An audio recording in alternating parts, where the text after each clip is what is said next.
Minister Campana, thank you for joining us on America Is Now. You know, the United States has historically been Ecuador's main trade partner, but China is becoming a very promising market for Ecuador. How do you see the future with China? China has been a strategic partner for Ecuador, providing loans, more than $13 billion loans in the last 8 years, and also with some contractors and exporting materials to Ecuador. Our main purpose is to express how open is Ecuador to evaluate new trade agreements and try to refresh commercial relations with different countries as US. Of course, with China, we have to evaluate what is the best for Ecuador. As a dollarized country, we have to be very clear what we can do and what we cannot accept. More than a decade ago, Ecuador, Colombia, Peru all initiated free trade talks with the United States. Ecuador pulled away from the table, and now we've seen Peru and Colombia benefit from their relationship with the US.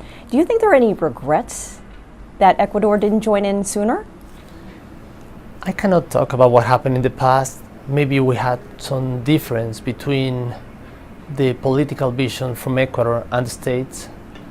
But right now, as you know, we have a new president, Mr. Lenin Moreno, which is the president of Ecuador since May 24th.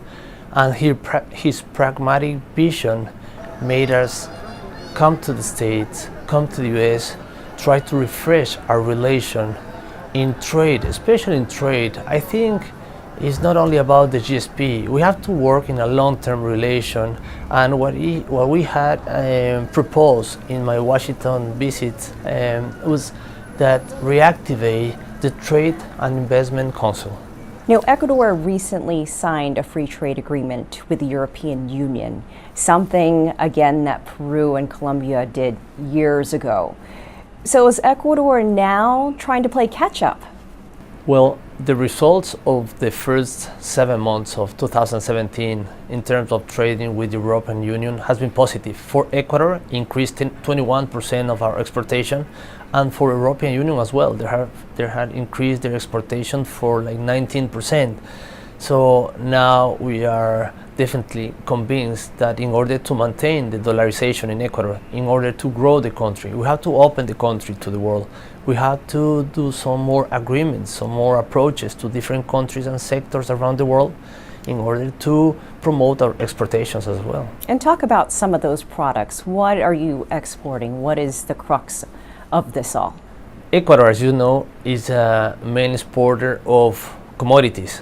What we basically export is oil, banana, cocoa, shrimp, and many products which we need to jump to agro-industry and also industrialize our country.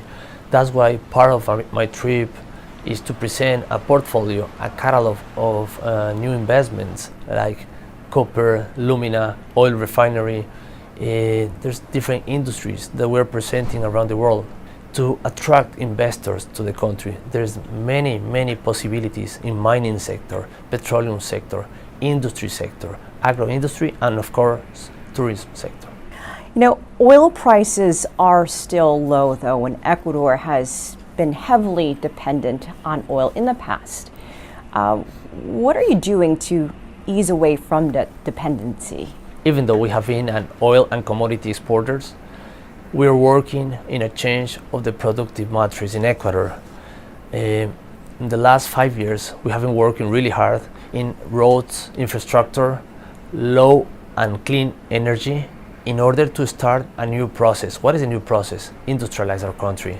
It's very important for Ecuador in terms to add value to our products. Minister, in your former life, you were a professional tennis player and obviously a very competitive person. How do you bring that competitiveness in your new job and putting Ecuador on the global stage when it comes to trade? To be successful in life, you have to be determined, persevere your goals, and of course, that I learned from the sports, from tennis, Olympic Games, Davis Cup, and also from marathons, Ironman that I did in the past. So I really like to work hard. And now I'm doing that for my country. My country needs to follow good things that has been done in the past. And of course, we need to adjust and do some changes that we need to do for the best for the country, to create jobs, to bring prosperity, to dynamize the economy. So President Loreno invited me to be part of his government, and I'm more than happy to be and start working really hard for Ecuador. Minister Campana, thank you for joining us on America Is Now. Thank you very much. America's Now.